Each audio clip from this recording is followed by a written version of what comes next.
غدا ب115 جنيه، هيقعد معاكي مدة يومين لو انتوا فردين، وهيقعد يوم واحد لو انتوا 4 افراد، وفي كمان فراخ زي ما انت شايفة كده. يلا نسمي بالله واقول لك انا جبت ايه ب115 جنيه. وما تنسيش تصلي على الحبيب قلبك يطيب، اعملي لايك، قولي لي رايك في الكومنتات.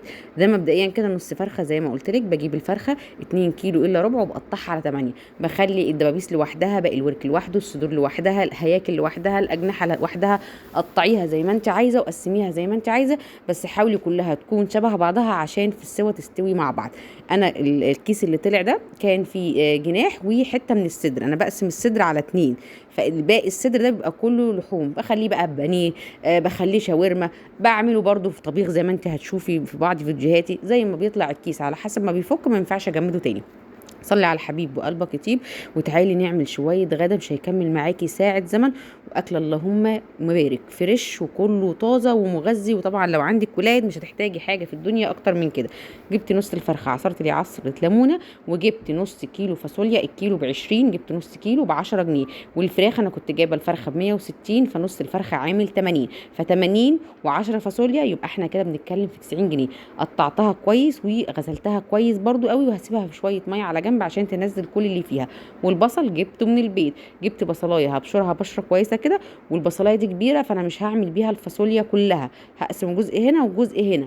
التدبير والتوفير في كل حاجه. صلي على الحبيب قلبك يطيب. هخرط البصلايه قطع صغيره. وتركه الليمون اللي على الفراخ دي يا جماعه بتفرق جدا، بتديكي شويه شوربه بوش اللهم بارك. صلي على الحبيب قلبك يطيب. عارفه يعني ايه تعملي غدا لمده يومين لو انت اتنين بس ب115 جنيه؟ يعني اليوم واقف معاكي اقل من 60 جنيه. زي ما انت شايفه كده. هخلص البصلايه وهاخد منها شويه احطهم على الفراخ، والشويه التانيين مع معلقه سمنه وشويه زيت، وهديها تشويحه بس. ولو سلام بقى لو في شويه توم بقى، يعني فص توم فصين توم بالكتير كده، بيدي ريحه اللهم بارك. ما تخافيش مش هيغير طعمها. انا من الناس اللي بتحب تطبخ بالبصل والثوم، برتاح نفسيا وعصبيا، وبصي كل حاجه اتعودت على كده. يا دوب هدي البصله تشويحه، ونزلت بالتوابل ملح وفلفل، ونفس التوابل هنزل بيها ملح وفلفل. ده طبق التوابل، وهقول لك باقي التوابل انا هعمل بيها ايه. وما تنسيش طبعا تكتبي لي ميزانياتك كام ايا كانت هي ايه، وان شاء الله هعمل لك بيها وصفات اقتصاديه وميزانيات على قد الايد، وتشمل معظم الخضار اللي موجود او المتاح. باذن الله هتفرق معاكي لو تابعتي وصفاتي وميزانياتي، هتفرق كتير. بقى نص فرخه اذا كان خضار، ايا كان ميزانيتك. طبعا كل ما كبرنا الميزانيه كل ما عرفنا نجيب اصناف اكتر ونزود في بروتين وفاكهه ايا كان. صلي على الحبيب قلبك يطيب. نزلت بالتوابل، وكمان هنزل بيه الفاصوليا الخضراء اللهم بارك. شوحيها مع البصل والثوم، هتحافظي على اللون بتاعها وريحتها اللهم بارك بقى. وهتشرب من السمنه والبصل، كله هيشرب من بعضه كده. وخدت طماطمايه كمان نزلت بيها على شويه المرقه. وده كان كيس طماطم كنت مفرزاها كيس على كيس. لما بلاقي الطماطم بتبدا تطرى كده بفرزها. ولو فرضنا ان احنا جبنا طماطم فقول يا ستي ب5 جنيه طماطم. بعد ما بشوح الفاصوليا بهنزل بالطماطم، وخدت شويه البواقي اللي متبقين في الكيس بشويه ميه كده.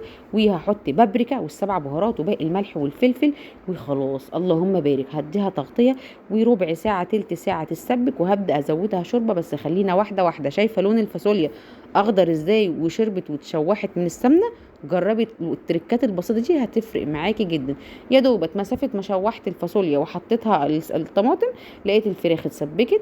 حطيت طماطمايه كزبره ملح فلفل وشويه البصل والفراخ اللي عندك بقى فرخه او نص ايا كان، وغطيها وهتاخد سلقه. وخدي بالك حاولي الفراخ زي ما قلت لك كلها تكون قطعه واحده عشان تستوي مع بعض، ما يكونش حتى استوت لو حاطه مثلا صدر مع دبوسه والدبوسه تتهري. وكمان بدات معاها اعمل الرز. الاكل ده كله جهز في ساعه زمن. صلي على الحبيب قلبك يطيب. ما تنسيش تقولي لي رايك ورايك وفي وصفاتي وميزانياتي تمام كده. وكمان اكتبي لي ميزانيتك ايا كان هي ايه، هعمل لك ليها ميزانيات. انا بعمل ميزانيات اسبوعيه وبجدد فيها في الاسبوع مرتين ثلاثه. صلي على الحبيب قلبك يطيب. انا جهزت الغدا. بصي شكل الفاصوليا اللهم بارك. خرطت فيها قرن فلفل اخضر كده بما اني ما كانش عندي شطه، فالقرن السبايسي ده بيديها نكهه برده كويسه. شويه رز مفلفلين. الفراخ حمرتها مع شويه كزبره على الوش واللهم بارك. والشوربه مفيش احسن من كده. السر في عصره الليمون اللي على الفراخ، وتنزلي بيها بليمونها. والمخلل طبعا موجود في البيت. صلي على الحبيب قلبك يطيب. هستنى تقولي رايك وميزانيتك.